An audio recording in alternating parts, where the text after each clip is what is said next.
Hey y'all, how are you doing? I'm great. Thank you so much for asking. It's me, Kim, and I'm back for another podcast. This podcast is going to be about Hasan Piker and overall the state of the online left-leaning, Democratic Party sympathizing media ecosystem. Now, I'm particularly interested in Hasan because since the election, I've seen no less than 3 or 4 different profiles of him. Hasan is a 30-something Twitch streamer, and he's so popular. He's been on my radar for years and years. I'm not a Twitch girl, so I truly have never watched one of his Twitch streams, but also he has these clips that are uploaded to YouTube that often go viral. I also don't watch those. I'm going to be honest, it's not for me. Look, my thing is I can recognize when something is not for me. Just because it's not for me doesn't mean that it doesn't have any usefulness or any utility. It's working for somebody, it's reaching somebody, and because the Democratic Party is currently in this state of searching for a bro whisperer, he's going to get a lot of platform. He's going to get a lot of shine. And really, these conversations reflect the anxiety that people who support Democrats have around their loss last November of young men. And really, if we're talking about young men, we're talking about young working class men, we're talking about young white men. But there was a little bit of shift among the young white women too. And by the way, someone not too long ago asked me why I say people who support Democrats instead of Democrats. It's because party affiliation overall is at all-time lows. And there are millions of people who want Democrats to win, people who want Democrats, whoever it is, to defeat the amoral, lawless Republican Party that's been captured by MAGA extremists, but they themselves might not identify as Democrats. And there's all kinds of reasons for that. I describe myself as somebody who votes Democrat. But am I a capital D Democrat? I personally like the idea of saying people who support Democrats also because we're in this age of hyperpolarization, and that has inspired, to my mind, an absurd degree of brain rot that makes normie Democrats online, too much Democrats whose brains have been scrambled and fried by algorithms, say and do stuff that really doesn't even make any sense. It's embarrassing. I'm sorry, I don't want to be associated with people that I find to be embarrassing, but I want y'all to win, but we don't exactly share the same identity like that, okay? But still, and I said all that to say that we still need capital D Democrats to defeat the corrupt MAGA extremists at every level of government. So we got to get behind, okay? We got to. But back to Hasan. He is conventionally attractive. That is mentioned all the time. Conventionally attractive. That is in every single write-up. Look at that face, okay? It's like, okay, girls, we get it. And he is now the internet personality du jour. He's in the mainstream publications. He's doing all of these crossover collabs. In fact, I think I just saw him do a collaboration with FD Signifier. And we want to know, does he have the juice? There's a couple of things in this current narrative around trying to capture or recapture the young MAGA men that I just have questions about. Trump does have a specific kind of appeal to young men that cannot be denied. And that appeal has been helped by Trump's relationship with the young bro influencers. Who am I thinking of? The Nelk Boys. That is a name that I had never heard before last year. Aiden Ross, a name I had never heard before last year. Logan Paul also came out in support of Trump. Even, was it Logan or the other one? Which one is the boxing one? The boxing one made a whole video right before the election saying, you guys, we got to support Trump and you guys don't fall for the media narratives. And there's a narrative around this that actually I really have questions about. So one of the narratives about this that I do question, there have been all of these reports. I'm thinking of one from the Wall Street Journal. Actually, let me look up the name. It's called How Barron Trump Connected His Father to the Manosphere. That was published on November 8th, 2024. There was another one in Vanity Fair affair right after the election that talked to an alleged friend of Barron's from Palm Beach who talked about how they connected Donald Trump and the Trump campaign to the young bro podcasters. Barron Trump is currently a student at NYU. And what are my questions? I might have believed that narrative last year. All of these months later, I don't believe that narrative. I don't. I am now convinced that all of these discussions around Barron Trump and his influence and his connections was a fake media spin concoction that was floated out by Trump people and validated by Trump people and taken up by the media because the media was looking for an answer. I don't have evidence for this right now. This is currently a conspiracy theory. But what's not a conspiracy theory is Donald Trump has an interest in creating these narratives around his children, particularly the ones that he likes. I mean, not Tiffany. She's off on her own. But he is deeply invested in spinning up these myths around his children, their brilliance, their impact, their influence, their competence, in order to enrich himself and grow his influence, but also connect to certain demographics of people that he wants to bring into the MAGA coalition. Donald Trump is greedy and old. Emphasis on the old. I actually think Donald Trump is very aware of his mortality, and he's thinking about getting as much money as he can, as quickly as he can. The corruption with regard to this crypto stuff and the narratives that he's created around his sons in crypto. I'm not convinced that Barron Trump has ever listened to a single episode of Adin Ross. Like, I don't know. And also, Barron Trump doesn't speak. So how can we'll have to come back to that, because I am now convinced that it was all a lie. It was a lie the whole time, okay? But even if it was a lie, it is true that these super influential, viral, niche bro podcasters are Trump supporters. They wave the Trump flag. And it's reasonable to assume that if those people can get their followers to do other things, why wouldn't they be able to get their followers to vote for Trump or to support Trump? Now, the focus, and back to the questions around the narrative around young men, the focus is often on young men moving right because they did vote for the Republican presidential candidate in a historic way. But that's only one part of the issue. And now, all of these months later, I'm not even really convinced that that is the main problem that Democrats need to solve. Okay, a couple months ago, the PRRI, it is the something. Anyways, it's called PRRI. I don't even have the desire to look. But anyways, you can look at it, prrri.org. They released their post-election survey. And what they did in their post-election survey was they used a huge sample of thousands of people who voted, confirmed voters in the last election, and they compared that sample to previous electorates, previous samples. And what they found was that in the 2024 election, the big, traditionally important Democratic voting blocs, like young people, young women, Black people, they just did not show up in 2024 the way that they had shown up in 2020 and 2016.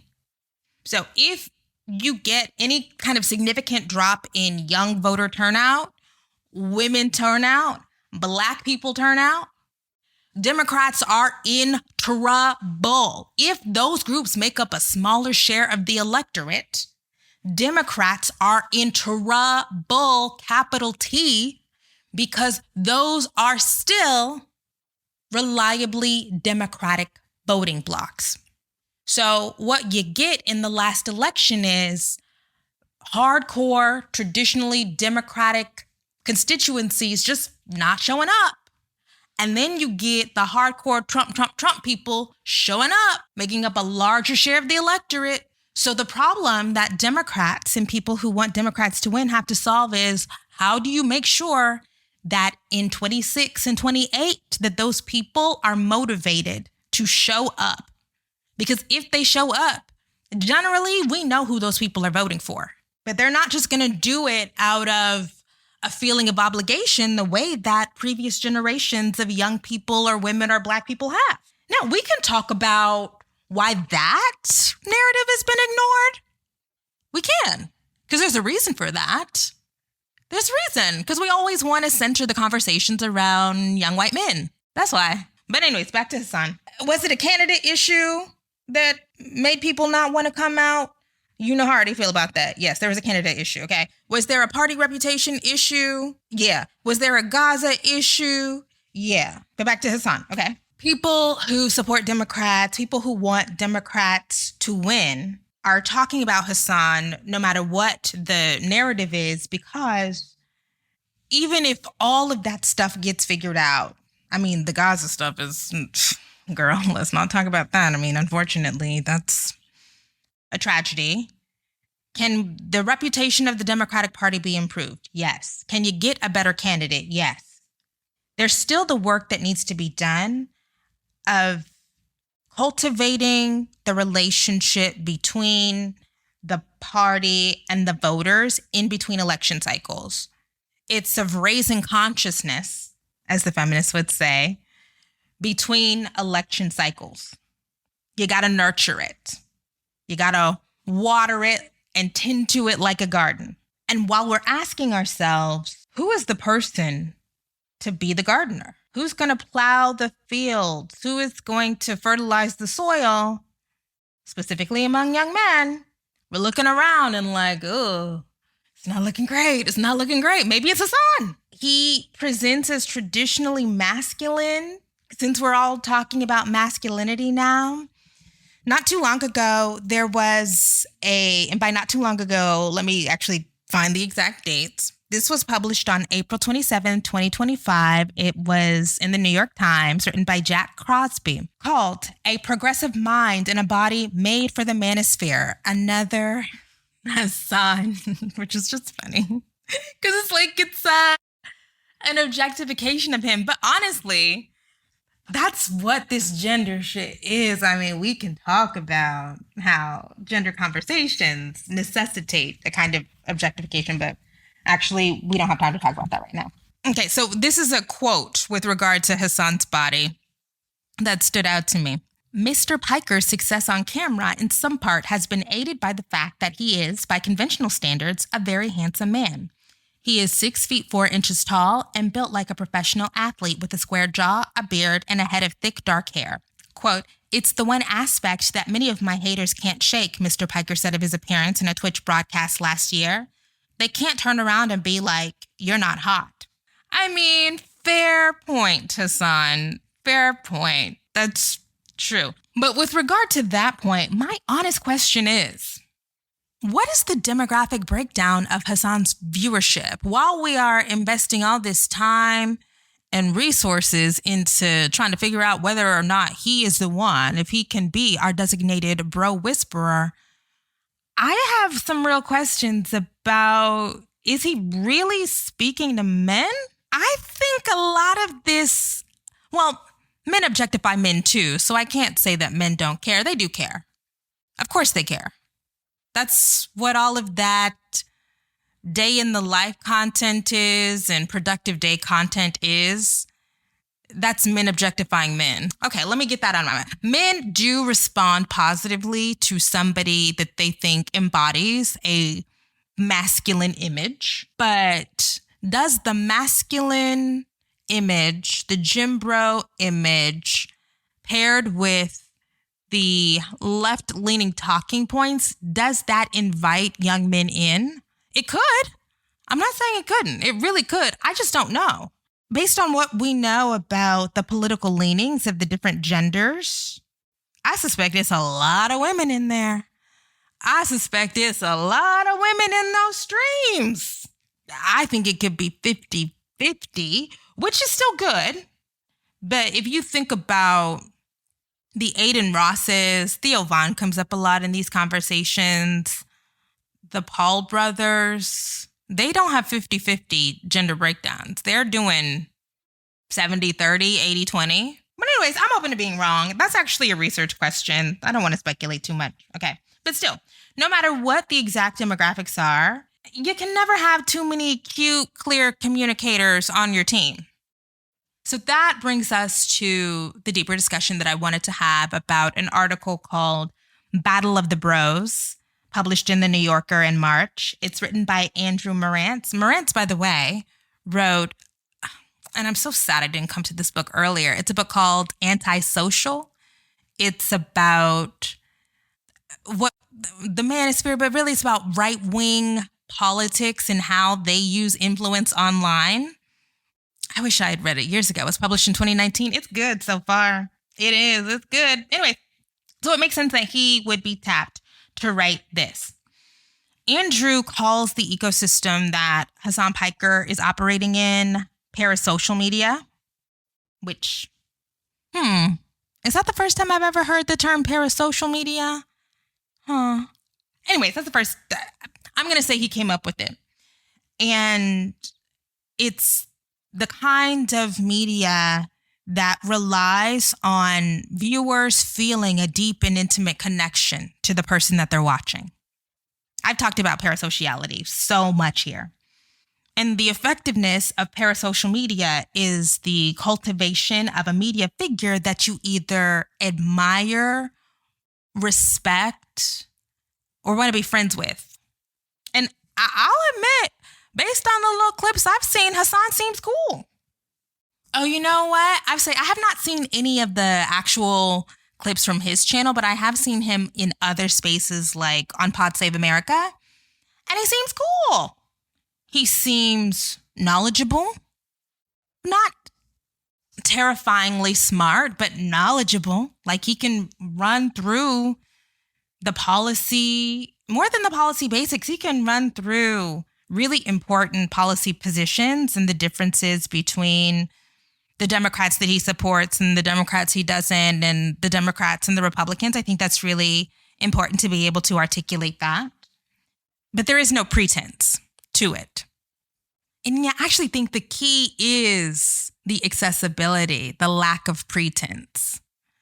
As an uppity Black girl, like I've just decided I'm just going to own it. Like, yeah, there's a little bit of pretense. There was a comment that's like, do you always have to talk down? I kind of do. You know, I'm uppity about the things that I know a lot about, but I understand that that is not everybody's bag, and that accessibility, relatability is a cornerstone of parasocial media. But I'm trying to find the right balance, of pretense with just like regular girl. Because, I'm just a girl from Oklahoma who likes to walk barefoot outside and read political theory in my free time. Anyways, let's get to the article, my first highlight. In last year's presidential election, Democrats lost support with nearly every kind of voter: rich, poor, white, Black, Asian American, Hispanic. But the defection that alarmed party strategists the most was that of young voters, especially young men, a group that Donald Trump lost by 15 points in 2020 and won by 14 points in 2024. A nearly 30-point swing. That is wild. When we say historic, we freaking mean historic, girl. I've seen that number so many times, and it's just still so crazy, especially now that we're going through what we're going through. It's nuts. It's wild. But yes, that's a big deal. What we're witnessing, it's not a drift. That is a seismic realignment in political association and affiliation. I have real questions about how sustainable it is. I've mentioned before some of the indications that based on where the economy is right now, where the job market is right now, the vibes among young people are not where they were in November. So we'll see. When people, particularly the young people, realize that Donald Trump has not improved your chances of finding a good job, getting access to affordable housing, finding a partner, going back to school, that he's actually decreased them, will their allegiances shift? I suspect that there are a not insignificant number who are just going to be Trump all the way, because Trump the Trump people are Trumpers. But I think that there are definitely some people in there who are like, what? This is not for me. What we have to acknowledge now is how Democrats have missed the mark on recognizing the shift. We've talked about that ad nauseum. And the shift is not just about policy. The shift is about cultural stance, cultural orientation. Do Democrats and people who support Democrats understand how identity formation works for young men in the 2020s? Have Democrats and people who support Democrats invested the requisite resources in learning it, identifying it, completely understanding it? And if Democrats and people who support Democrats have not done that, that is a negligence that cannot be excused because there's huge consequences for it. And I've already talked about my own negligence there. A part of it is just because of where my interests lie. But a part of it is just a willful blindness. I always cop to my own willful blindness. There's a messaging problem, but the messaging problem is a relationship problem. And can that relationship problem be fixed by changing policy, by changing the cultural stuff? There's an idea that Democrats are the party of pulp. So a big part of the cultural stuff is the orientation towards quote unquote offensive speech. I am never, ever, ever, ever going to justify how so much of this is about people wanting to say the R word, wanting to say slurs. But how do you respond when you encounter ideas that you don't like, you disagree with, and are potentially disgusted by? In all of this time, there's this conversation, Democrats are the pearl clutchers. Yeah, there's definitely some pearl clutching. I've clutched some pearls. I think now I just individually am getting to the point where I have kind of been desensitized, where my instinct now is not to clutch a pearl. But I can also say I have been frustrated, even with the people who I know I am ideologically aligned with, a desire to never engage with a challenging idea, a controversial idea, an idea that you might disagree with, like you might think it's gross and disgusting, to like never even want to hear it out.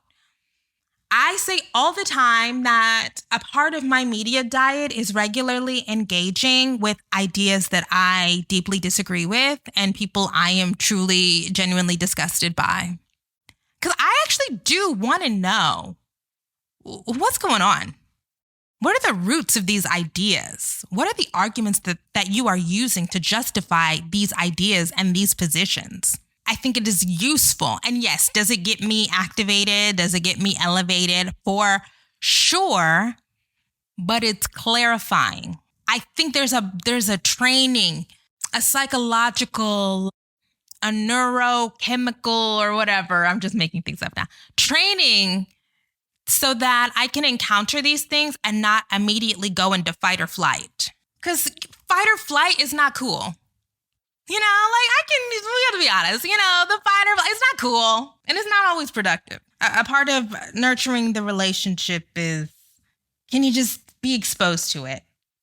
I definitely have been saying for years that alienated men, marginalized men are a tinderbox.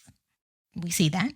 It's incumbent on feminists to name their pain honestly, because we see how the right and the gender warriors weaponize it when we refuse to do that. And also, a part of that is seeing the work of naming the pain of these alienated men, that is also feminist work, because as Bell Hooks would say, feminism is for everybody. But also, you need allies.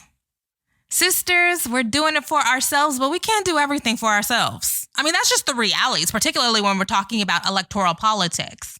Now, this is where it gets tricky. Can we name the pain without prioritizing the pain?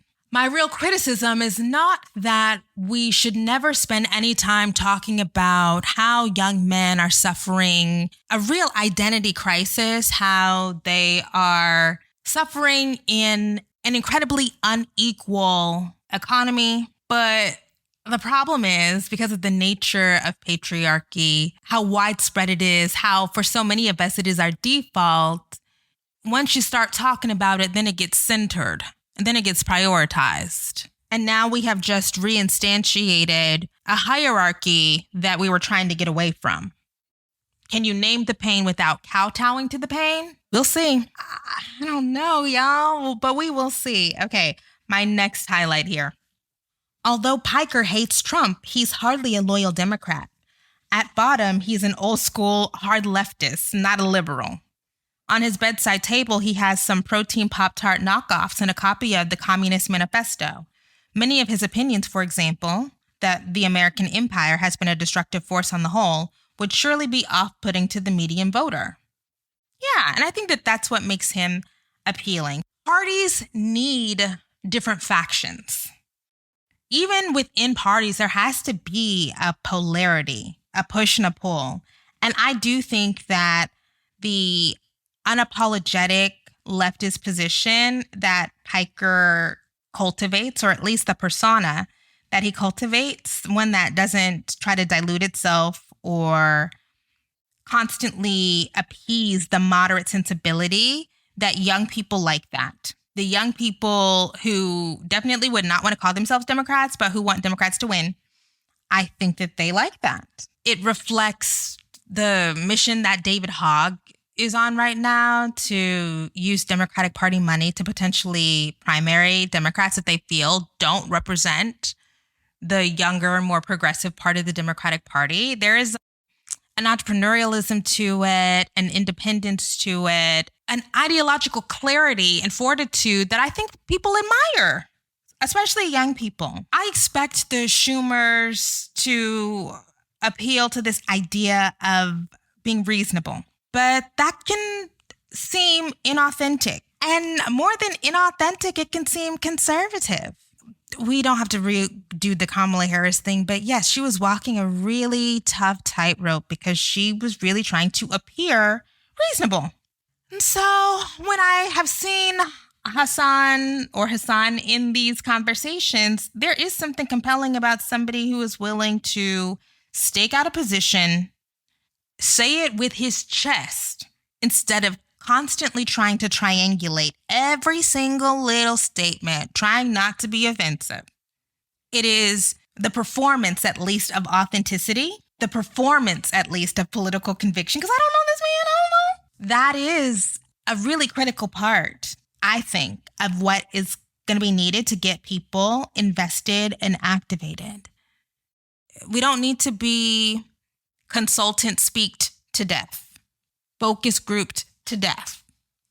Who wants that? Now, hey, don't completely dispose of the consultants and the focus groups, because there's a little part of the electorate who needs that. Like, that's the thing. Like, it's all hands on deck. So this just could be an important hand. Okay, moving on. My next highlight. The right is always there to tell them, yes, you should be angry, and the reason your life sucks is because of immigrants or because a trans kid played a sport. And all the Democrats are telling them is no, shut up, your life is fine, be joyful. No one has ever accused Piker of being a moderate, but in this case, he is trying to forge a compromise. Quote, my way is to go, look, be angry if you want, but your undocumented neighbor is not the problem here. You're looking in the wrong direction. Yeah, I think that that's good. Sorry, that started off with a quote from Piker. He was saying the right is always there to tell them. That's what he was saying to Andrew Morantz. You got to validate the emotional reality. People are never going to respond well when you say that's fake. Now, sometimes, this is why this is not my calling, because sometimes I do feel that's fake. That's not real. Okay. But if we're talking about strategies, the most effective strategy is validate the emotion, validate the instinctive response. We know that they're feeling adrift, they're feeling angry, they're feeling resentful, but then you have to redirect that energy toward the actual systemic roots of the sources of those feelings, of that alienation.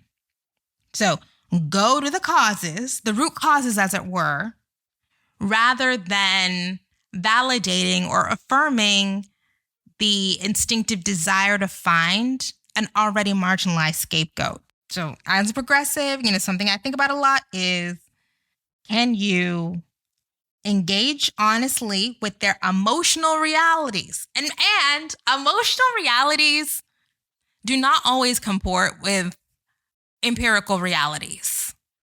Now, wait a minute, Kim. That was kind of a bar. Emotional realities do not always comport with empirical realities, but still, you can't even get people to want to have a conversation with you if you don't at least kind of say, this is what you're feeling, and acknowledge the emotional reality without validating harmful, bigoted conclusions. Because now we got to get in the persuasion game. But then there's something else I think about with the persuasion thing. So yes, these are rhetorical strategies. These are organizational strategies. But then I just try to pull back a little bit and look at the macro view.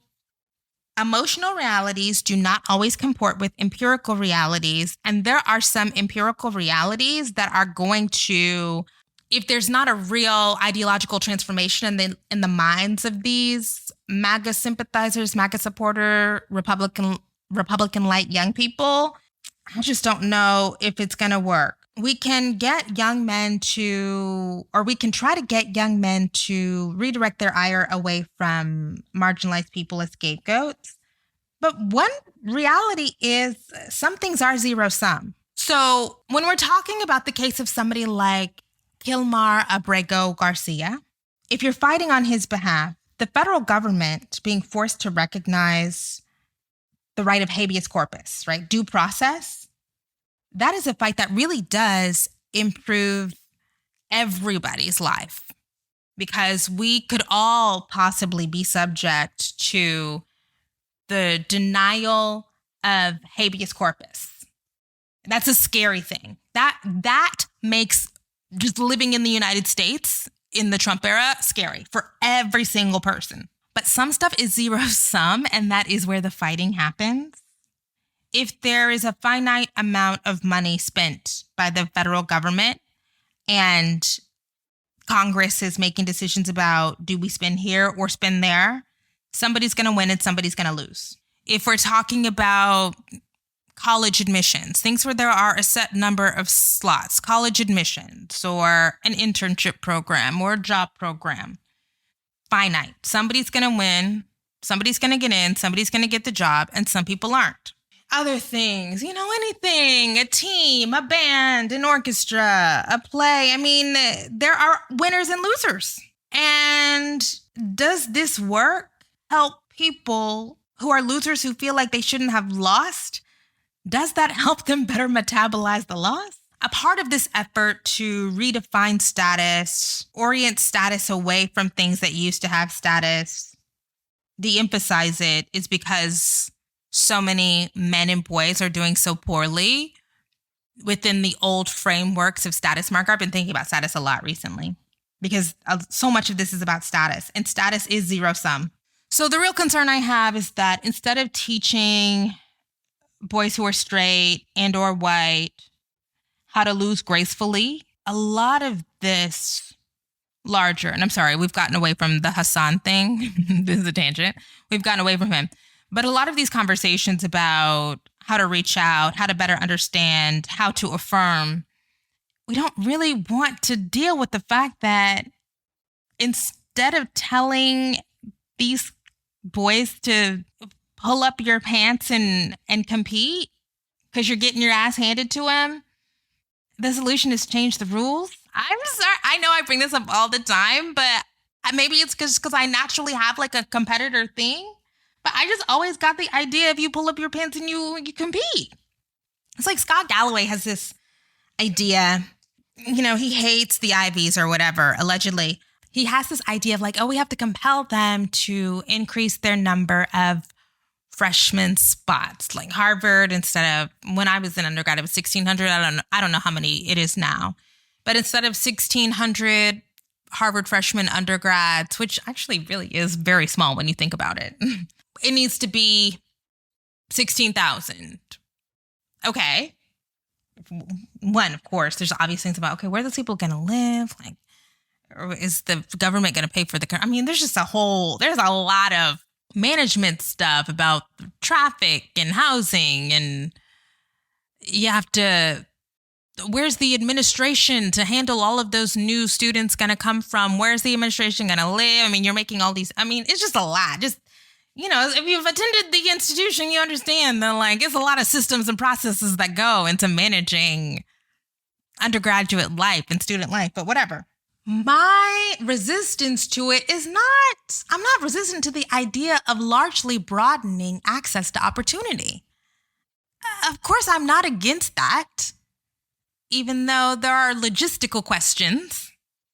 I react negatively to the idea that this is only happening because a certain demographic, straight white boys, are losing.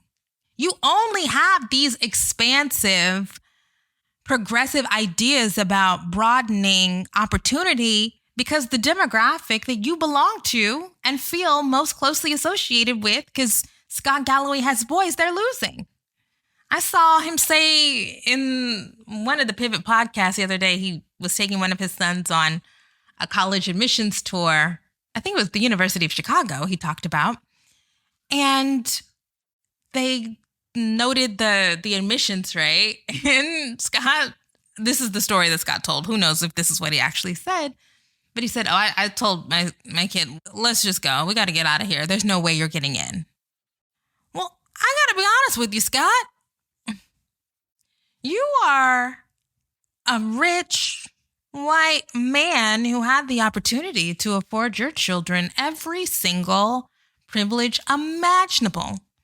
Every tutor, every educational experience, every enrichment experience, any extracurricular that your kid would want to do, you could have them do it. Any little side project, because now the key to getting into higher education is all these little entrepreneurial side projects and independent nonprofits. You could fund that. And if your child didn't want to take advantage of that, or if it wasn't your priority, do I care? I don't, actually. I don't. And so a part of Scott saying to his son, like, okay, we're at this University of Chicago tour and it's 4% admissions, and I'm looking at my kid and I know, like, he's never going to get in. I cannot extract that reality from now his crusade to say, well, Stanford needs to let in 30,000 undergrads. Harvard needs to let in 10,000 undergrads. University of Chicago needs to let in, like, because that's one place I'm really stuck. I am. Because that was never on the table when other people were being shut out. And that doesn't fix the do you know how to lose problem. There's fundamentally, do you know how to lose? Do you have a loser spirit? It doesn't. And I said I was going to do this in sections and segments or whatever. Okay, well, crap. This is longer than I thought it was going to be. Okay, anyways, the other thing that I was thinking about, particularly with regard to higher education and education generally, there are things that get obscured. For example, Black girls, depending on your data source, either have high school graduation rates that are right around the same of white boys or lower, slightly lower than white boys. But Black girls are still talked about as a demographic that, quote unquote, overperforms broadly. Overperforms in college graduation, overperforms in earnings, particularly as you move up the income scale. Okay?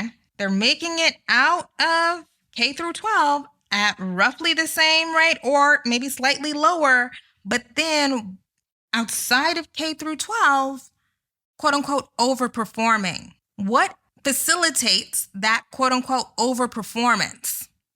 And why would I, as a Black woman who has lots of relationships with Black girls, be down with anything that puts a battery in the back of white boy? Like, I'm sorry.